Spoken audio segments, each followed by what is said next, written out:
right, boys, we ready to go? Ready. Cool. Well, Reagan and Taylor from Heffner, thank you guys for joining me. Thanks for having the us. next episode of On That Note. I appreciate you guys coming on. Super Bowl 69 is out now, and it's early in the morning. Thank you all for being here so early on like the first day of winter, it feels like. Yeah, no worries. It's cold. It's cold. It's freezing. I had to go grab some coffee before we got here. But before we get into the album, which I have about a million questions on. Great. Why did you pick Ram by Paul McCartney to display here? It's one of the more popular choices here. A lot of people pick it. It feels like I've heard people say it's like the first indie album ever in a way. What did you guys see in this that made you want to pick this one? I think Paul is my favorite post-Beatles Beatle. Yeah, I would agree. And our dear friends Ben Bowden and Michelle Dross put on this record at their house for me years ago, and I had never heard it, and it became a favorite quickly. Yeah, it's one of those records, the first time you listen to it, it kind of blows your mind. Yeah. I had a kind of a hard time getting into it at first just because I was kind of in the middle of my Beatles, like coming back to my Beatles phase when I heard it. So I was expecting like a Beatles album and didn't know how weird it was going to be at first. Yeah, it's wacky. It is very wacky. A lot of like strange vibes throughout, but eventually it got to the point where I realized pretty much every song is perfect, but there's still one that I'll skip that I don't want to listen to. Which one is that? You think you can guess? No. It's Monkberry Moon Delight. Okay. It's a little too much for me. Yeah, it's Fair enough. Yeah, fair enough. I also love Paul and Linda's Love. Yeah, it's beautiful. It's beautiful. They had a very amazing romance. I think you can hear it on that record a little bit. Yeah. I love that it is like it's not a Paul McCartney album, it's a Paul and Linda McCartney album. Yeah. That's really sick. That'd be really cool to be a fly on the wall for that process, the way that he made this. Yeah. I'm just looking for my Linda, dude. We Same, all are. dude. We're all looking for our Linda McCartney. I'll be your Linda, dude. This could be, this pretty much is the Paul Me and and Taylor Linda. are just going to be like platonic 60-year-old men that live together, and Doesn't have to be platonic, doesn't have to It be. doesn't have to be. Who knows? We'll snuggle A little every bit once of red in a while. wine every once in a while. And Little hand stuff. yeah, why not? Speaking of hand stuff, Super Bowl 69. Thank you guys for coming on to talk about this. I have so many questions, like I said. But the first being, why are you putting out an album every year for the last 3 years? You could be saving some of these songs, but you're just blessing us with album after album after album. Yeah. We can't, for our own sake, we can't sit on them. Mm-hmm. Yeah, we have a lot of songs. Definitely the most fun part about being in a band, and I think the average age of our band is getting closer to 30 now. Yeah. So at this stage, being in the studio and tracking is more fun than just anything else kind of far and away. Yeah, I love all the other stuff, but everything that we do as a band is like in service to getting back in the studio and recording. Mm-hmm. Like that is like the thing, and then the rest of it is just like waiting for it to come out.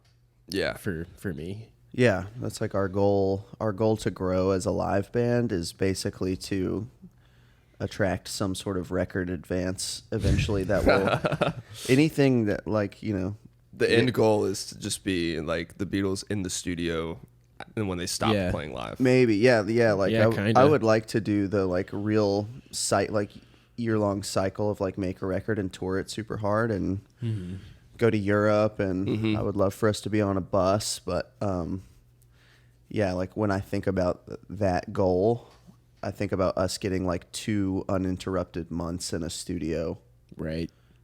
making music. That's that's like porn. Yeah. Yeah, your favorite category. Yeah, literally.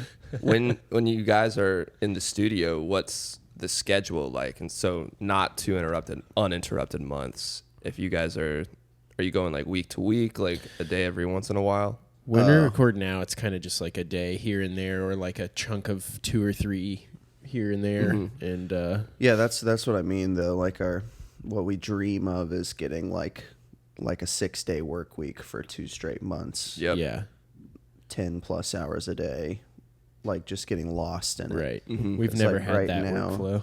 Yeah, we just feel, like it would be nice to like really live in it, get lost in it, because it's always very piecemeal right now. Mm-hmm. I mean, Super Bowl 69 was like an 18-month long tracking and mixing process. 18 months. Yeah, like some Yeah. of these songs are really, really old. Like some of these songs were definitely written before Perfect Heaven was even being mixed. I And Whoa. think the first one we recorded was Grin, and that was like late 2021, I think. yeah, I mean, we tracked Grin like long before Perfect Heaven was getting mixed. I think we were still tracking some Perfect Heaven stuff. Yeah. when we Whoa. did Grin, and I'm excited about.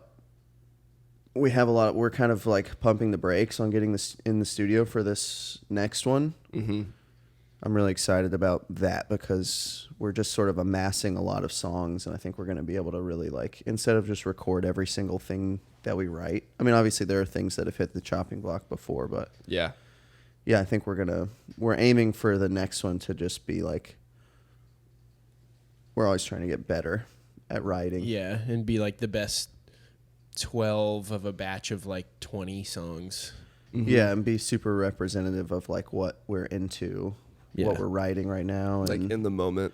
yeah, and for the band to have a bigger say in what gets tracked and what gets worked on, and we've got a lot of pre-pro like band practices scheduled through the rest of the year. Before you record a song, are you guys like practicing it a bunch with the band, or are you starting from a place of not necessarily knowing what each instrument's going to do? Historically, That's the not word I very was gonna much. start. Yeah. Yeah. Historically, not historically. The band usually doesn't hear much of the song. Yeah, it's usually I'll have like 70% of a song, or Taylor will have like 70% of a song, and the other one of us two will help the other finish it, and then we will know the song and like have production ideas and take it to the studio, and then the band kind of joins there.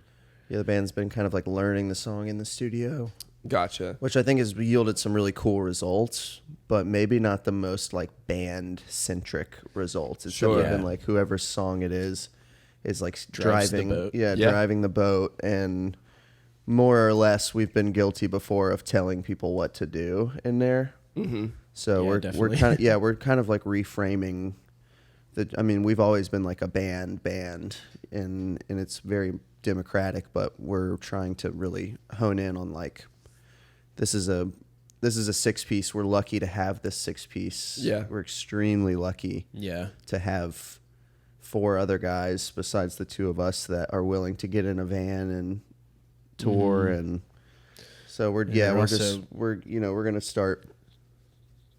we're just gonna start making it an equal playing field where everybody's Yeah. heard the song and everybody has ample opportunity to Right. write their own parts and have ideas about other people's parts, and And trust everybody to be good at what they do, which we have a band that's, I'm happy to say that everybody in our band is like really good at what they do. Yeah. You guys got an all-star lineup. we have a of great dudes band. who slay. We have a great band, and we're gonna track this next one ourselves. Oh, whoa. Yeah. Mm-hmm. So what were you doing before, and what are you going to change? For the last 3 records, we were tracking with mostly Nate Nelson and a little bit Matt Martin and Alex Stanley. And they were all in sort of like a production plus engineering role. And for this next record, it's just going to be the 6 of us. Whoa. Yeah, and Nate and Matt and Alec did an amazing job and taught us a lot of what we know. And Yeah. Tommy, who's in another room in this house, Yep. dozing right on the probably. other side of He that was wall. sleeping. Um, I gave him a hug and a kiss. Yeah, I mean, Aw. Tommy and McKendrick are both more than capable engineers, and I mean, Reagan and I pretty much have Been producing. Yeah, been producing. So we're kind of just like, why don't we give this a shot Yeah. on our own? And the biggest thing is time. Like, let's just not be on anybody else's time, so that we can take 3 or 4 days to do one song if we need to. Yeah, we can afford to like really explore every option in the studio without worrying about. Yeah, we want to track things more live. So, you know, that way the pressure's not on to like, okay, we need to get this down, this live track down so we can start overdub so we can finish vocals because we only have 2 days Right. at Tweed right now. It has to get done.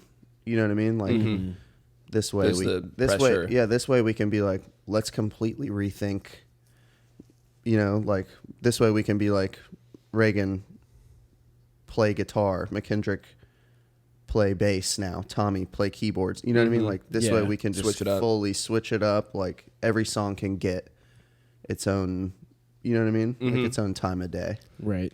I read in a Flagpole interview when you guys were putting out Perfect Heaven that you said with Perfect Heaven you gave yourselves more room to experiment and get weird with it. And it seems like with this album, Super Bowl 69, you took that even further. And now you're saying you guys want to take that even further. So is that always the goal, is to just keep it fresh, experiment, get weird with the recording process? Yeah, I think so. But I think like Super Bowl 69 might, at least for right now, be the farthest we go down like the like studio tricks, production tricks. I think we're like trying to, in what we've been writing recently, we're trying to get into more of a vibey live band in a room. That's with the newer album, the one that's not out. The one that's not been tracked, or we haven't even started tracking it, but we're playing a lot of those songs live already. Right. Yeah.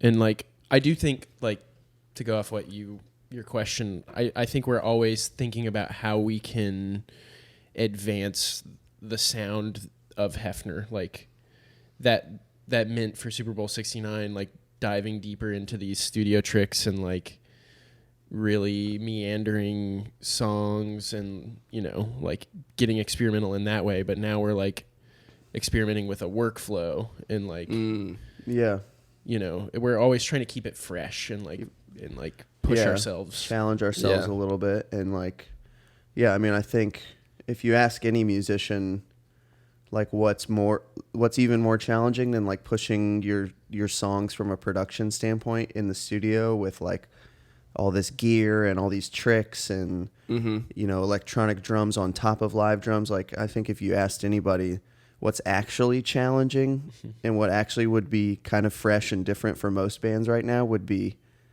everybody playing it at the same time together. That scares the shit out of me. I'm like, it's terrifying. I wake up in the morning, I'm like, we're not good enough. And we're like thinking about tracking to tape, which adds a variable of like, you can't fuck it up a bunch of times. Yep.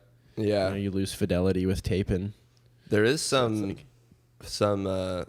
excitement though with tape when you are recording. Like if everything with the take is awesome and then you mess up one little part, you kind of might have to just take that. Yeah, you might just have to live with it. Yeah, you might have to live with it. And maybe it becomes something that you hate, that you hear every time, but like the rest of everybody else who listens to it doesn't even think about it. Yeah, there's a lot of shit like that in this record. Exactly. Yeah, it becomes character. Yeah, and even if we don't track to tape, I think we want to bring that mindset into like starting every song with like, can we do like how much of this, the challenge is how much of this song can we track at the same time, the 6 of us. Right. Yeah. You know what I mean? And obviously we'd love to get lost in like overdubs and weirder sounds, but that's going to come later on this one. Yeah, we're kind of challenging ourselves to do this a little more organically and sort of leave some of the synthesizers at home and bring in some of our like insanely, like from us just being in the scene now for a while, I'm really excited about bringing in some of our like insanely talented friends. Yeah. I would love for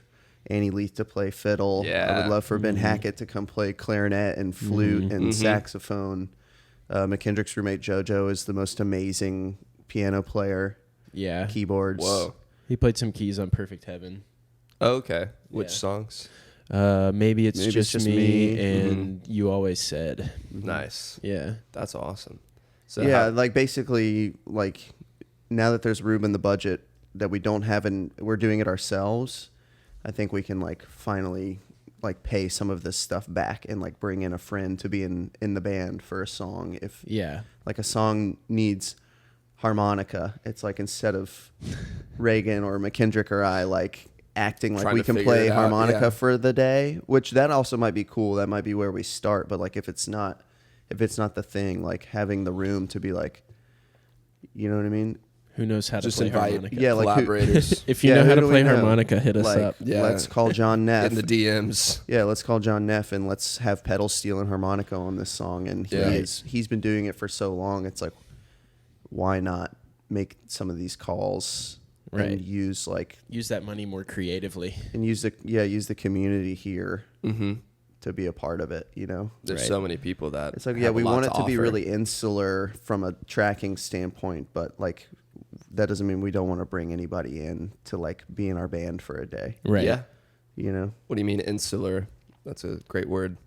I mean, like, I want us to try, like, something that's going to be very new for us is all 6 of us being there all day, Yeah. every day when we're tracking.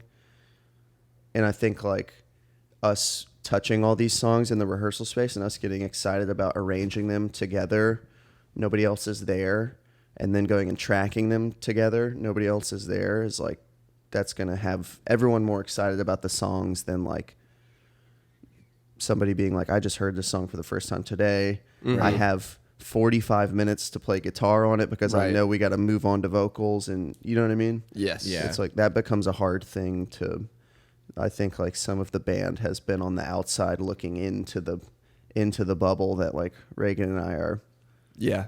Living in. living in. So how does it feel opening that up a little bit more? Is it weird? Have you gotten Awesome, used to dude. it? Awesome. Cool. It feels this great. band has been been more fun the last year than it ever has been. Yeah. And we've taken a massive chill pill on the self promo and Mm-hmm. the business side of things, which like it's probably time to start ramping some of that back up again, but like putting the focus back on songcraft and us playing with each other Yeah. in the room, that's just been massive. Yeah.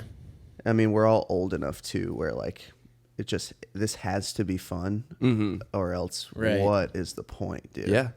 I also feel like we've always all been friends, but this past year we were all like really tight. You know, like this band is like my 5 best friends in the world, That's awesome. and that feels great. Yeah, You and know? we've definitely spent more time together in the last year. Just like we got a little bit busy touring this year, and we got a van, and you know there are like some things falling into place. But I've always said like I'm so down with us. I'm so down with us all being 35 Mm-hmm. when we finally are like able to sell out the 200 cap club Yeah. in 10 different markets. Like It's huge. that'd be a massive win. You know what I Yeah. mean? Like Mhm.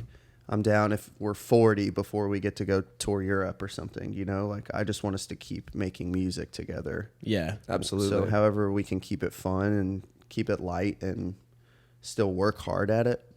That's That's the key to longevity as a band. It's like keeping it fun and making sure everybody's happy. yeah, Staying consistent. because we're Yeah. certainly not making any money. Certainly not. But if you're having a good time, I mean, I think about that too. Like, whatever's happening with numbers or with money or whatever, that's one thing. But like, I couldn't imagine stopping recording music and writing music. It's like, yeah. if you think about Yeah. what's the one thing that like you can do all day, no matter what, like playing guitar and writing songs. Writing a It's like- song. Oh yeah, It's I mean, free. I wish Yeah. I wish today we were tracking. You know, like, Totally. Yeah. Do you ever track with Tommy? Occasionally, we've done. I guess with the end of Super Bowl '69, we Yeah, did a Tommy few was overdubs definitely- with him. Yeah, and- Tommy was on 3 or 4 tracks on that record. That's kind of when he joined the band. Is when we were Right. like halfway done tracking that record. Gotcha. So yeah, Tommy played on some stuff. Tommy sort of ran some sessions when they went later into the night Yeah. when Nate had to go home. So yeah, I think that was like our little that was kind of my like eye-opening moment. Like, maybe we could. We can kind of keep this within the band. Yeah, and like Yeah. maybe we can keep this. This is a good thing. Like I love the way that record finished. Mm-hmm. Yeah. What were some of the last songs you guys wrapped up? Tommy was late in the game. Insurmountable Task. The- Nice. the- That's one of my favorites, I think. Thanks. yeah, on the same, album. Yeah. same. Yeah, we tracked that vocal when we were mixing. Yeah, Oh, we went and redid the vocal, and we tracked lead. bass. We tracked bass with Tommy and Mellotron. Yeah, I think that's the in last this one we house. recorded on. Yeah, Right. yeah, that one was like it went through several different kind of versions. Yeah. It kept getting added to, and then taking things out, and then Yeah. It's so progressive, that song. I mean, a lot of the songs on there feel that way too, but especially like the intro track. But that one feels so like when the vocals come in, them. Yeah, Yeah. totally. Like, this is like this beautiful like animal collective. The Yeah. sun is rising. Yeah. Yeah, I it mean was- that's kind of like that's always been Reagan and I's thing. Is I think Reagan's always fighting for some more left of center Yeah. Yep. stuff, and like I get just as excited about just playing bass guitar on the track, Mm-hmm. you know, and like it. So we end up in this sort of like organic world where the track doesn't feel like alien or anything, Right. and it doesn't feel too like modern and pop, but Yeah. it's interesting to listen to. You know what I Yeah. mean? Yeah, left of center is a good term for that. That's how I felt about pretty much every song on McKendrick's album. Yeah. It's like every song Yeah. by itself with an acoustic guitar is beautiful, but then the recorded versions of it, there's always something in there that's keeping you guessing. Yeah. Oh, always, dude. That record's amazing, and that record was a big inspiration for us to track by ourselves, like at Yeah. home, Yeah, because because that's what he did on a little because Tascam. obviously, like that record crazy. doesn't sound Yeah. like it was made at Abbey Road or something, but it sounds in my It has in so my much mind character. cooler, Yes. you know, Yeah. because it like sounds like I know what his bedroom sounds like at his house. That's what that record And that's sounds what like it to is, me. yeah. It's really cool, Right. and like even though the fidelity's not always there, that's cool. And Kendrick also always says, like, in a lot of our favorite music, I don't think we realize, but there's usually like ugly sounds and really pretty sounds happening at the same time. Right. And you know what I mean? Like if the drums sound totally messed up, it's like the vocal is really pretty and hi-fi. You know what I Yeah. mean? It's Right. like that sort of thing is like it's just fun for our ears. Like your ear wants to go back and listen to that again. Totally. Right. Versus like this pristine pop song. There's When there's everything nothing is squeaky yeah, clean. There's nothing to hold Right. on to. There's nothing to go back and like Yeah. tickle your ear. Right.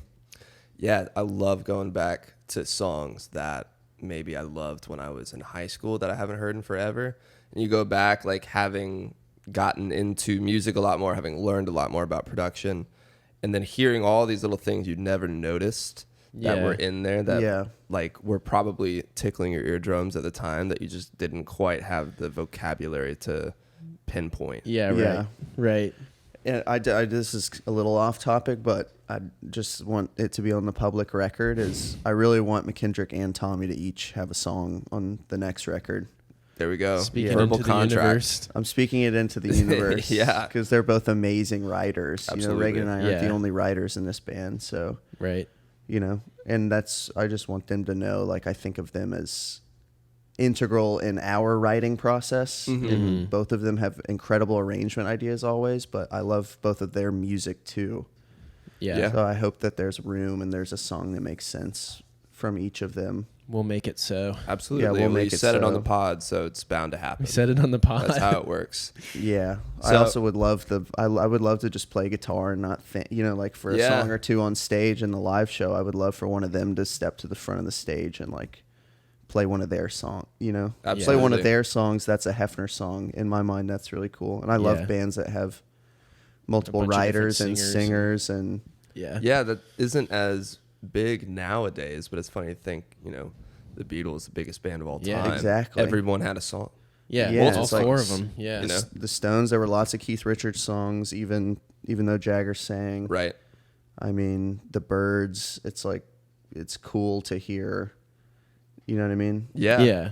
Like, I just went and saw Slow Pulp in Atlanta. That was the reason I couldn't be at Trashfest. I'm Oh, very, yeah. very bummed, but I'd already bought tickets to Slow Pulp, which is Yeah. like That's all right. one of my favorites. Yeah, I love that band. But they have a couple songs where the guy is singing, Yeah. even though it's usually the girl. Yeah. And it's always nice. Sometimes it can be a little jarring at first, but when you don't have to even question it, that's like such a sweet spot. Right. Yeah. Yeah. And it's like cool when a band does it so often that you're not like you recognize all of those voices as like the voice of this band. Mm-hmm. You know, and I think we're there with our two voices, Like you can hear Taylor sing a song, or you can hear me sing a song, and you know it's a Heffner song. For a minute, I did not know that there were two singers. By the way, I was just like, like your voices, they don't sound. Now I hear them and I know, but at the time, like I never even really thought about it. Yeah. Well, each record's gotten a little bit more, like maybe one or two more of my songs or whatever. Yeah. But I would love for that to be the case where you hear Tommy's voice or McKendrick's voice or mine or Taylor's, and it's like a Heffner song, like no question. So it sounds like with this newer album, the one that's not out that we've been talking about, you've set this intention of opening it up to the band and making it feel more collaborative, and also maybe keeping it within that band in terms of production. Do you feel like you guys had a set intention for Super Bowl 69 going into it? Like, we want to explore this kind of territory. We want to do this kind of thing. I would say much less so. Much less so. I mean, much less of an intention. Yeah. I think Super Bowl 69 was just a continuation of the way we thought about our first and second one, which is just like write a song, record that song. Yeah, get into track that song sort of as soon as possible, as soon as everyone's available. And once we have a group of songs that feel like we can put them on a record, then let's mix them and put them on a record. Yeah. So the fourth one is going to be a big shift from that thinking. But I do think Super Bowl 69 is like, if we were just getting a little bit better at that workflow the whole time that we did for the first three, Super Bowl 69 is probably the best. The best version of those. Yeah, maybe the best version of that. How do you feel like it got progressively improved?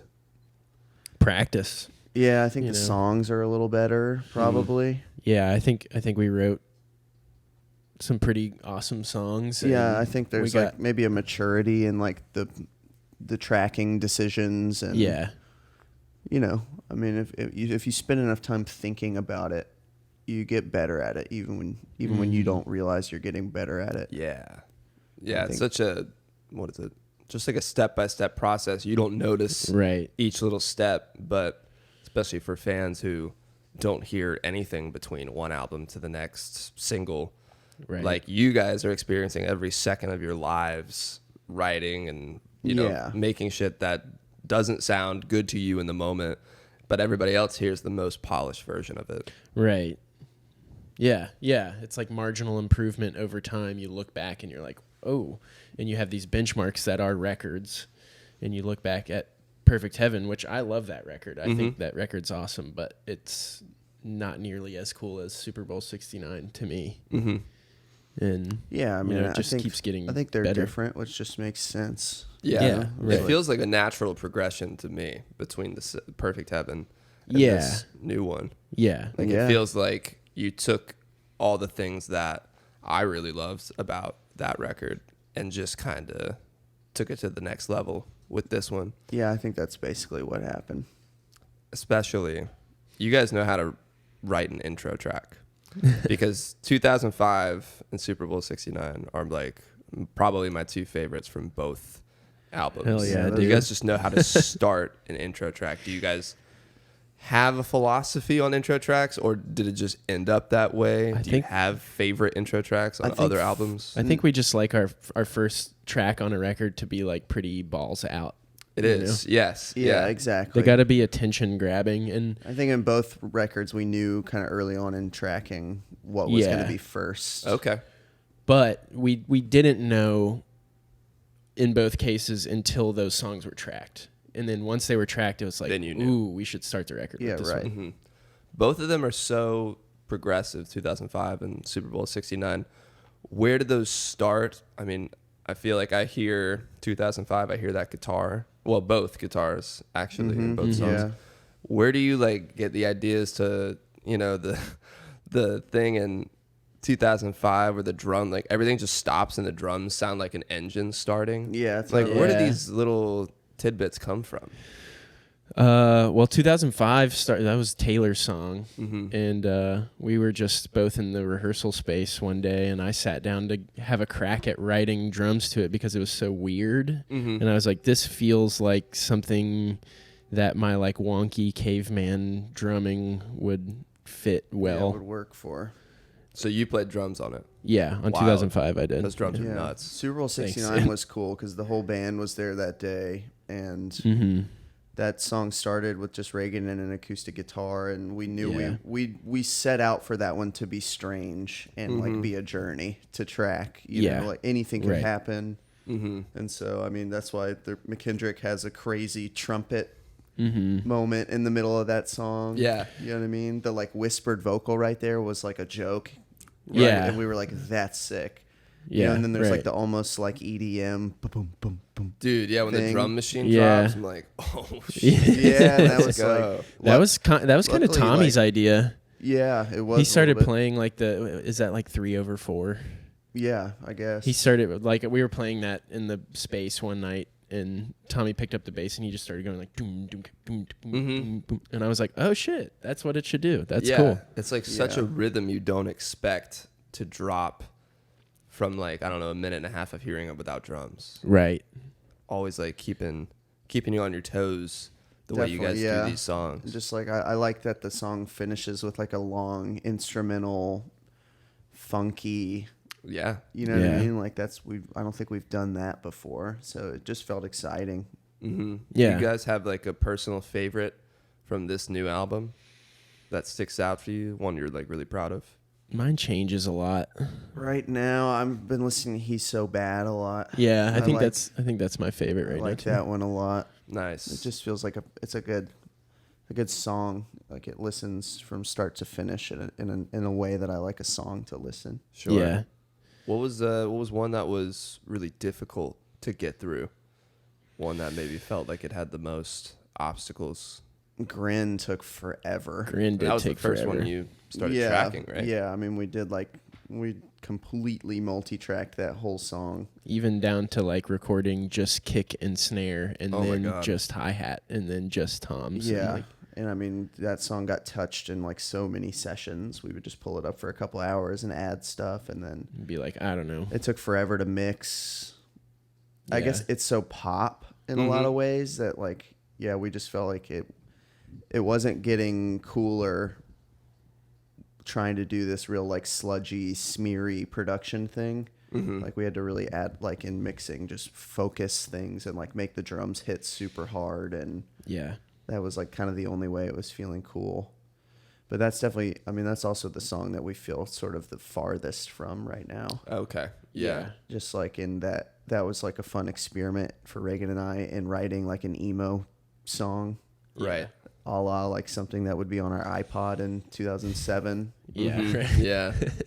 which I think we did a good job of. But you know, it's like that's the farthest thing too from what we're writing for the fourth record. Yeah. Like if the fourth Grin. record is like the Eagles and we're singing lots of harmonies and there's classic rock and there's lots of like very autobiographical like folk kind of tunes on the fourth one. Yeah. Yeah, Grin is definitely the farthest. Like Grin in my mind is like very aesthetic. You know, even down to the weedest like teenage dirtbag moment. It's just like Yeah, dude. that's Where did just that like, come from? Oh, just like ha ha. You Yeah. know? It's just Yeah. like, oh, this fits. Let's put it in there. Ha-ha, you know, I was listening to that song a lot, and I was like, oh, you could just sing this over this. We didn't clear that sample. By I the was way. just about to be Sorry- like, what sorry, is Wheatus. that business process like? Because I have no Yeah, idea. Don't sue And us. it is. Please don't sue I don't and it's, think, you know. what I is don't it? think Grin's gonna get hurt as much as Teenage Dirtbag, so we're probably okay there. Yeah, Yeah, I think you're we'll all probably right. fly under the radar. The whole ask forgiveness, not permission thing. Yeah. Yeah, I right, think exactly. it's fine. I think it's fine. Yeah, I think you'll be all right. Worst case, you get a cease and desist, and that's kind of cool. You know? Yeah. Yeah, I mean, if somebody ceased and desisted that off of Spotify, I would be like, whatever. Yeah. Oh, well. Like, all right, one last track.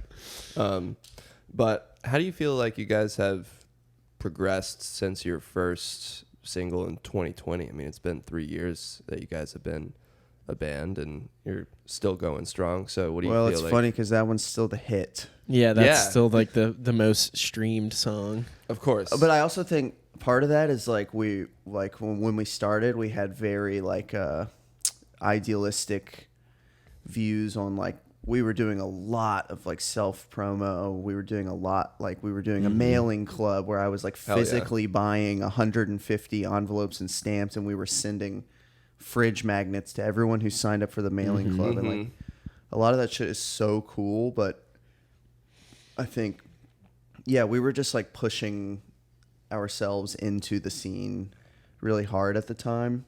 Yeah. And probably before we were ready. I mean, we weren't we were we writing good songs basically right when we started, but we were not a great band. We could have spent more time being a band. We definitely could have spent more time writing more and probably editing a little more. Yeah. But I mean, it was cool to kind of like make a splash onto the scene a little bit. Yeah. But yeah, it's more of a slow burn now. Yeah, I mean, I think we've come a long way since we wrote that song. However, that song there's some smart moves in it, and yeah, it's a fun song. It's definitely catchy. I'll give us that. I think the difference now is we're a lot more comfortable in our identity as a band. You know, like we know what our sound is now, and we know like what we all can do and how we write songs. And back then it was very much an experiment of like finding that out. Yeah. You know? Like refining what you have. And Yeah. I always think about it like a sculptor. Like you got to start with a giant block of nothing. Yeah, right. And then gradually chip away. Yeah, now that we're chipping away, there's like more detail and focus on like what we're actually good at. Yeah. And what comes a little more naturally for us, because I think like especially first record, we were doing a lot of things that just from the freedom of choice, like we were like, oh, we could be any kind of band. Right. I mean, that's why on the first record there's like ballads and classic rock and total And like golden hour. Yeah, and golden hour, Golden and corner, which is like a total like synth. Could be in the Drive soundtrack. Yeah, I like, think Up to Speed was like one of my most listened to songs that Hell yeah, year. dude. yeah, I mean, I think that's heard a great. I mean, I guess that record does have a bit of a sound. You know, it's like definitely like guitar pop, but definitely in like a riff oriented. You know, Yeah, not in like a lazy indie pop kind of way. totally. Yeah. Yeah, that and James Kim, to me, like, I think it's impressive that those two songs were songs that I listened to constantly that year that it came out. And I still love them, but I kind of forget about them just because you guys have made we do too. so many awesome other songs. And, like, that's just impressive that you guys are able to consistently It's cool that create Tommy's in our new band tunes. because he reminds us sometimes that there's good songs on the first record. Yeah. Because he was Yeah. a fan of the band, you know, Right, and right. then he joined later in the game, so he's kind of like, hey, y'all forget that. Like, we should do those old ones. Yeah, y'all forget Yeah. that these old ones are really good too, and so it's been fun to kind of like relearn some of those. And He really pushed for us to play Golden Hour at Trashfest, and we did. And Yeah. it was we've awesome. We've reworked them live. I mean, we've come Hell yeah. so far as like learning a song to play it live. That's like kind of Yeah. we used to try to learn them note for note, and now it's just like Yeah. let's keep a very open mind here. And how is Totally. this song going to be the best live? I mean, should Right. drums wait to come in, and should we start it like a ballad live? Like whatever is the most impactful way we can play it live. Right. That's fun for us to play is how we're going to do it. Like we've completely abandoned the like. play it like You the gotta know recording. We start Exactly. with like, we're always going to start with like you learn what you recorded, or Right.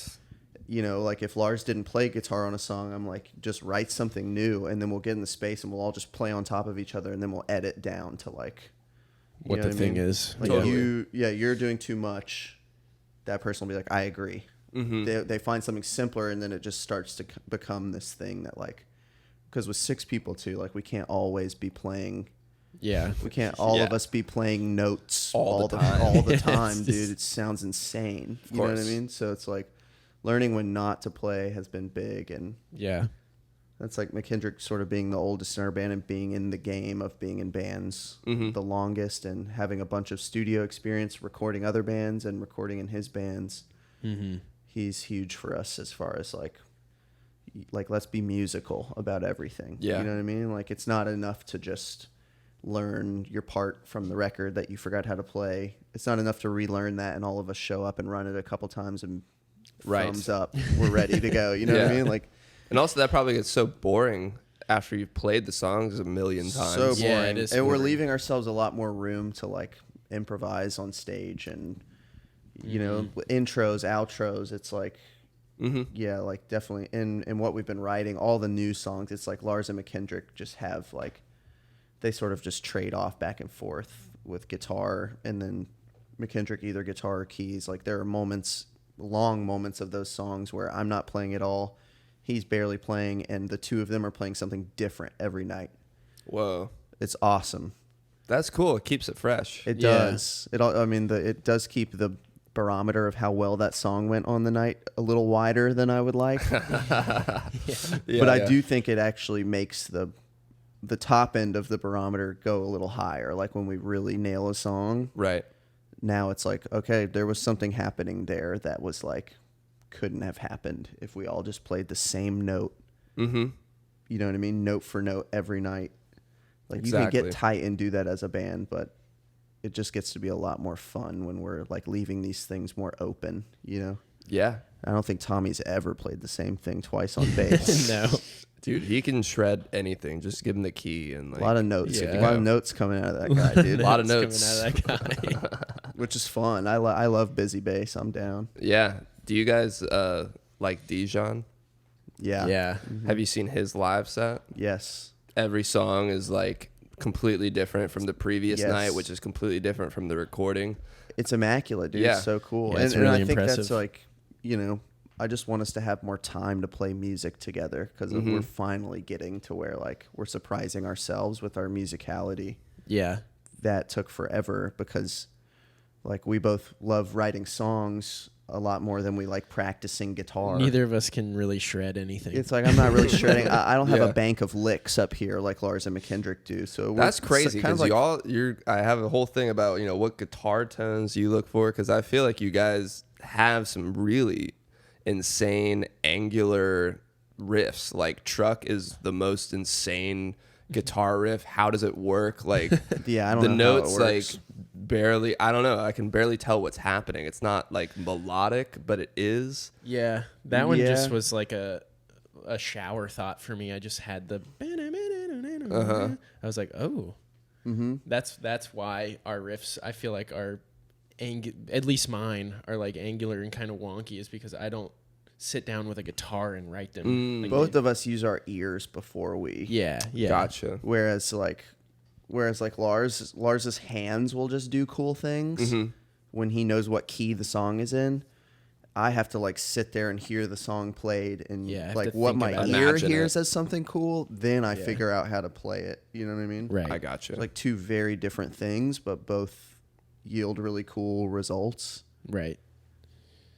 That makes sense. I mean, I don't know how anybody can just hear something and immediately know what the notes are and like what to do. Like I'd have to like Yeah, that's freaky. fumble and fuck it up a million Yeah. times before I figure it out. I mean, Yeah. yeah, you just have to play a lot of guitar, which, you know, I don't care to be like a guitar hero in Yeah. like an improvised solo kind of way Right. ever. Nah. Like there's a song called Phone Was in the Kitchen that we're playing that's going to go on the fourth one that like now I'm playing a little solo at the end of that song, but I like completely just wrote the solo. Yeah, like I'm sat going to play down. that the same way. Yeah. You know what I mean? Yeah. Right. Until I write a new one or hand it off to someone else that can in our band that's worthy of improvising something on the spot. You know what I Totally. mean? Right.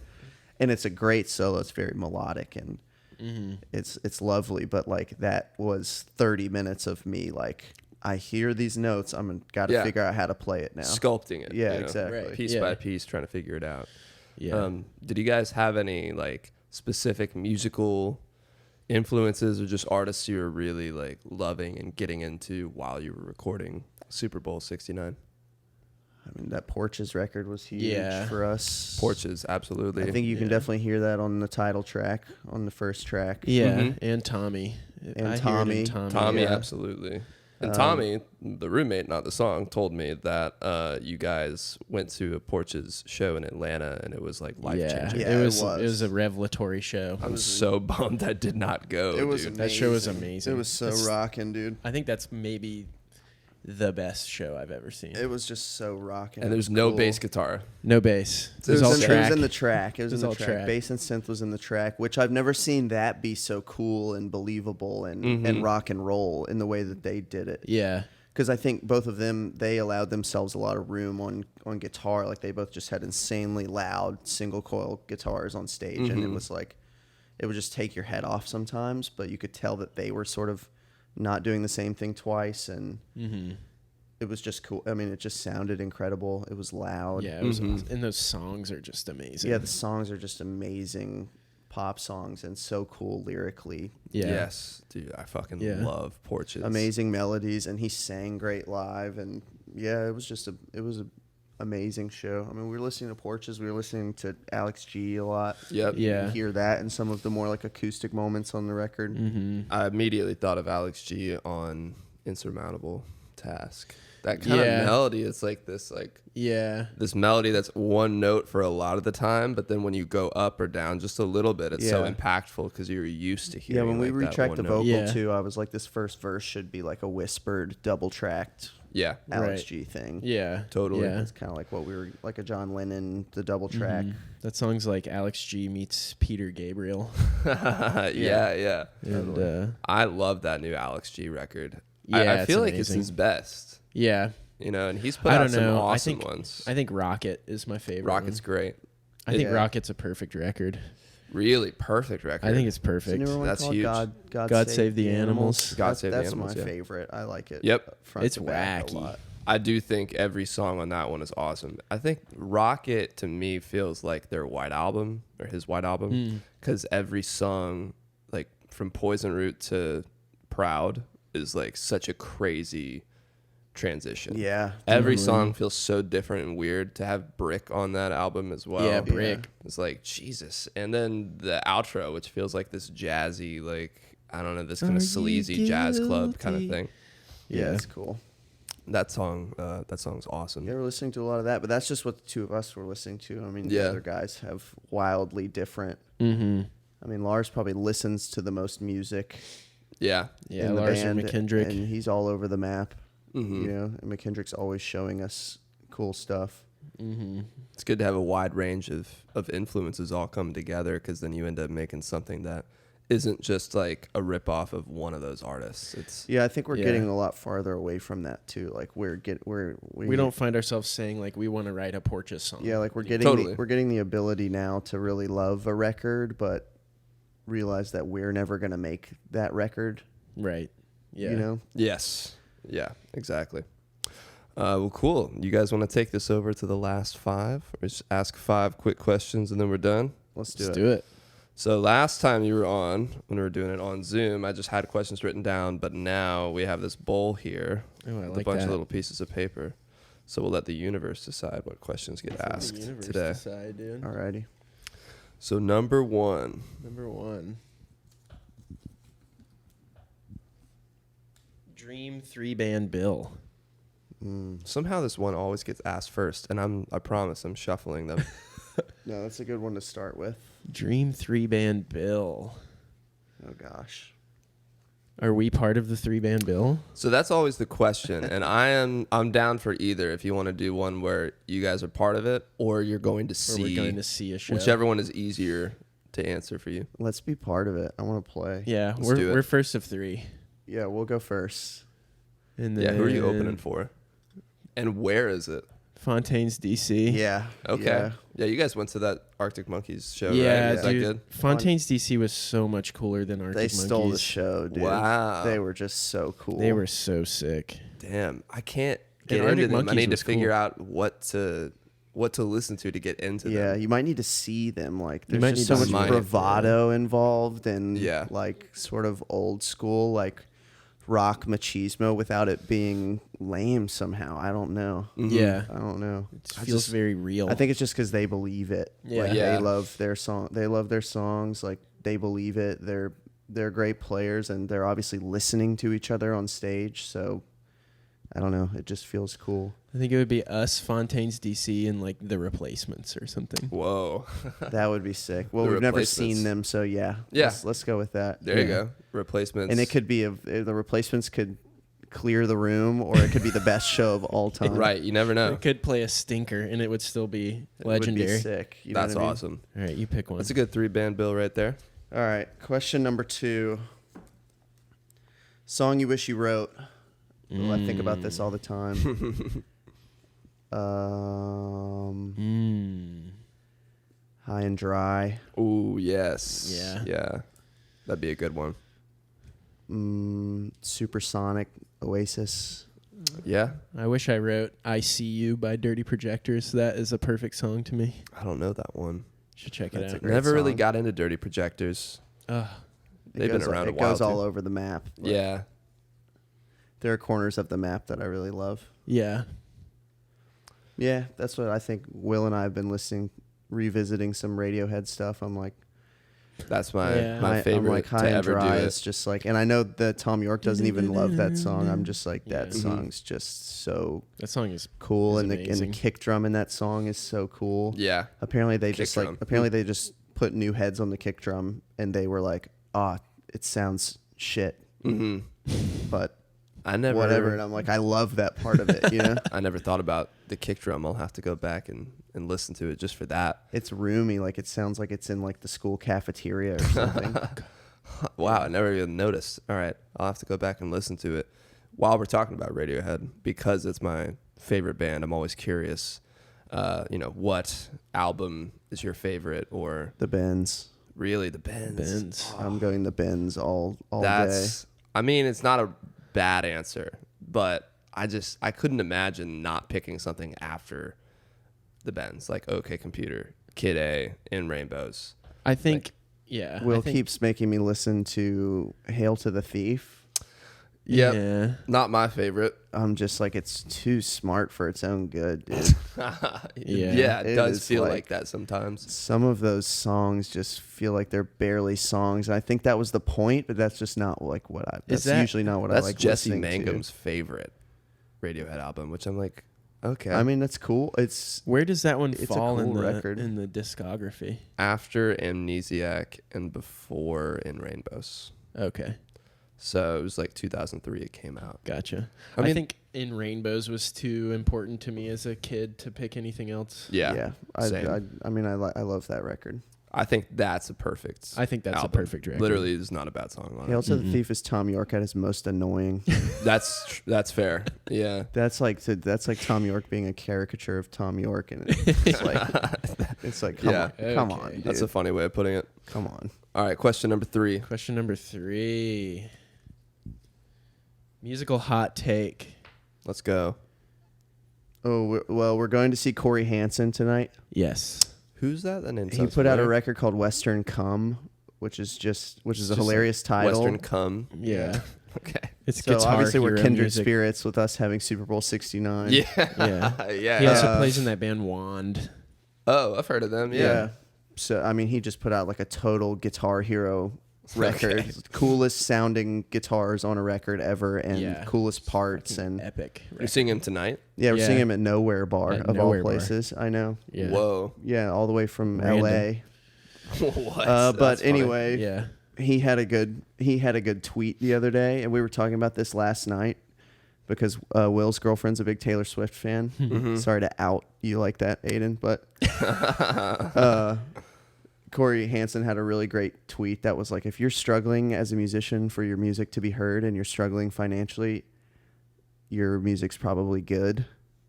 And we were talking about last night how like Taylor Swift can fill up arenas and Ed Sheeran can fill up arenas, and it's not because like that's not frustrating because the music's bad. It's frustrating because everyone in that arena, not everyone obviously, but this is a hot take, so I can make gross generalizations if I want Absolutely. to. Yeah. There you go.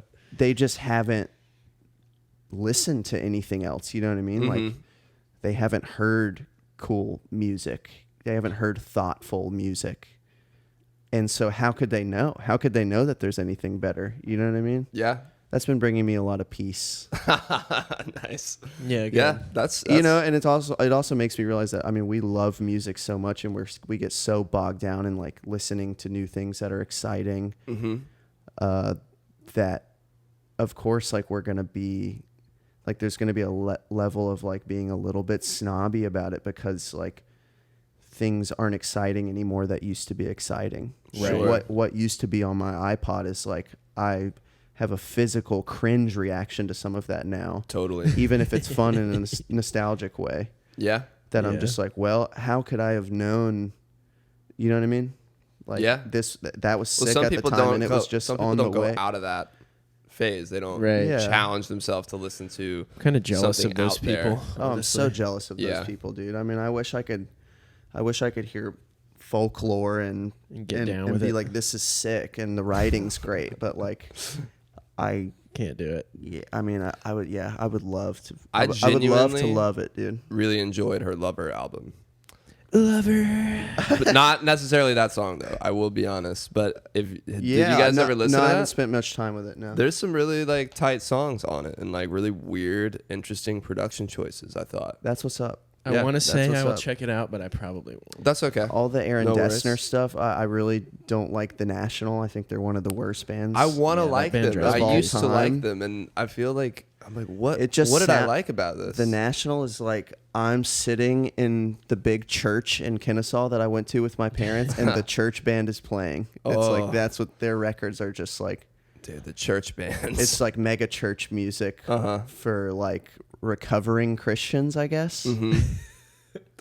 I don't know, dude. It's bizarre. But I also like a lot of bad music. You know what I mean? Like, Totally. I'm not trying to be a total snob. I like all kinds of shit that sucks. You know, I like Def Leppard. yeah. Doors Def and Leppard. turn them lights Yeah, I can't I do- love really bad country music. You I've know? seen It's Journey like- twice. yeah, so live. it's like no personal hate on anybody that listens to music at all. 'Cause No, that's yeah. sick. That's what I've learned in my later years is to just let people enjoy what they want to enjoy.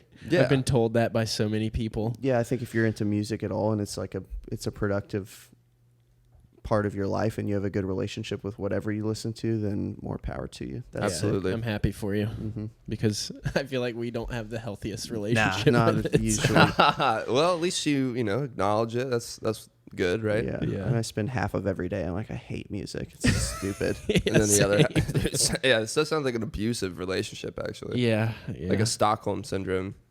definitely. We have no choice. Yeah. All right, All right. question 4, I think. Yep. 2 artists you want to see collab. Let's go with our friends here. Ooh, Okay. Keep yeah, it local. I like that. ish. I would love to see. Ooh, I would love to see Wyuka, Mm-hmm. which is one of the best bands That ever. Wyuka show at the 40 Watt a month or two ago was awesome. That was Yeah, the first time I it ever was saw him. incredible. They're amazing. Yeah, I dude. was like, One of the oh, last great this is American insane. rock bands.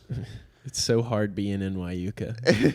One of the last great American rock bands, Wyuka. I would love to see them make a song with Graham from Reptar, who's been making Yes. music as Thick Paint. That Thick Paint record that just came out, Yeah, he just put TP2. TP2. Graham just put out a record called TP2. That this record Thick is Paint record that is fucking just awesome. amazing front to back, and it's an hour long. Somehow it's an amazing hour long Hmm. record. Let me It's look that up. awesome, dude. It's awesome. What's the guy's name? His name's Graham, but his project's called Thick Oh, Paint. okay. Oh, whoa. Okay. Yeah, Thick Paint times Wyuka would be fucking sick. Would be so cool. Or Will and Graham would just beat That each other. because they album also covers. they also have such unique voices and like styles of writing. It would be Mhm. cool. Yeah. That but would they be would would be so complimentary. yeah, it would be the most bizarre mashup in the coolest way. That's I a love great that. answer. Yeah, weird mashups. Good This answer. album I cover can't is beat so that one. funny. Yeah, The like like what is that, Crayon Pro Tools. some sort of like ghoul hopping out or into the Hopping Pro- in the between the Pro Tools. tracks. Who knows? It's fitting though. That's awesome. It's Yeah. cool. It's like some of the cooler guitar music I've heard in a long time. That's 4. All Yep. right. All right. Last one. Last one. Question number 5. Let's make it a good one. Best album covers. Best album covers. Like the best cover song on a record that another band's like done. like this Oh, album okay. cover, like Album the art. front, the visual. Best album art. This shouldn't be hard. Yeah. This really is love- definitely one of those things that once somebody asks it, everything you would answer just goes out the Yeah, window. you're just like, Right. I really love the album art on A.V. Taylor's record "Cows on Hourglass Pond." Oh, is like black and it's like a lot of neon. Yeah, it's like black and neon and like digital art of like cows and horses and shit. It's very sick. Yeah. That's interesting. It's a good choice. Yeah. Mm-hmm. I'm gonna say Super Bowl 69. Let's go, dude. Yeah, that was a fun day. You guys rocked those cheerleader outfits. And That was a fun Will day. used to be a student teacher, so we made him go into the school and ask if we the could administrator. at Clark Central and ask the administrator if we could go on the football field in our cheerleading Meanwhile, uniforms. Damn. we're parked in the lot in a our big white van. Oh And no! like Taylor's changing into his skirt. It's like after school. Did he tell him that you guys were wearing cheerleader uniforms? Nah. Well, Will was dressed in his. Yeah. Oh, okay. Who knows Will what the looked guy? like a I think I little would have. Smurf. I think I would have waited till after I got the yes to change. I've had a lot of people ask me for the record. I've had a lot of people ask me if each individual element of that photo has been like cropped and photoshopped in. That is not true. It's all one photo. We just took the sky out and put a new sky Oh, in. okay. Yeah, we just put a new sky in. But Tommy and we're- McKendrick we're actually on the threw my ass Yeah, that we're far. on the football field. They actually threw him in the air. Yeah. Dude, hell Will and yeah. Lars tried to throw me in the air, but Didn't all work. of that is Shit. one image. So Wow, no We- Photoshop at all other than the sky. other than the sky, yeah, That's funny. No, because we wanted to take the Clark Central scoreboard out just so there wasn't any. yeah, Probably a good call. just make it look more epic. Just because, you know what I mean? Yeah, you don't need to have that kind of timestamp on there. But I do love that we're always on our album covers. Yeah. I think Yeah, I think we'll continue to that. do that. I really love the Perfect Heaven one. All you Yeah, guys that just one was fun. flying That on was the a- trash. That was awesome. That was a fun concept to work out, and I think it worked out really well. Hell yeah. Well, Heffner, Reagan, and Taylor, thank you guys for coming on the pod, getting to talk about Super Bowl 69. Everybody needs to go listen to it right now. It's a fucking awesome record. Appreciate y'all taking the time to come in early in the morning on like the first day of winter. It's like 38 degrees outside. Yeah. Yeah, do you guys have any shows coming up you want to plug? I don't know if this will be out by then, but we're playing Nashville next weekend on Okay, November cool. 9th at Exit Inn. Yeah. November 9th? Mm-hmm. Nice. And then we're playing a festival in Columbus Okay. with Hotel Fiction and Drew. And, Oh, yeah. some other folks. And November 11th. Every time I hear November Columbus, 11th. I think Ohio. I'm like, why is everybody in Athens go to Ohio? Yeah, we're going to Columbus, Georgia, which is a cool little town. We're playing. Actually, we're not announcing that yet. Ooh. I'm not going to plug that one. Well, there's Okay. one more Athens be on show the this year. lookout. Yeah, there's Okay. one more Be Athens on the show lookout this for one year. more Athens show this Hell year. yeah. Sweet. And then, in March we're doing like a full-on 4-week. We're playing a festival in New York, touring to Austin, and playing South by Southwest. Nice. Touring up to Boise, Idaho, and playing Tree Fort Music Fest, Yep. and touring home from Boise. So Hell yeah. that'll Wish be us luck, dude. March tour. if we come back alive. Mm-hmm. It'll be a win. Yeah, We'll be praying for you. I have to Yes. bring some Miralax, dude. Yeah, dude.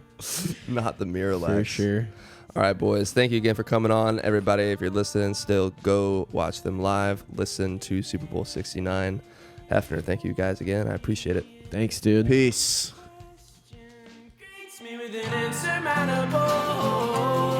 Thank you again for tuning into the newest episode of On That Note with Parker Whirling. Remember, not only can you listen to the episodes on Apple Podcast and Spotify, but you can also watch the episodes on my YouTube channel, which is linked in the description below. And on that note, I'll see you guys next time. Sometimes I'm a weather vane.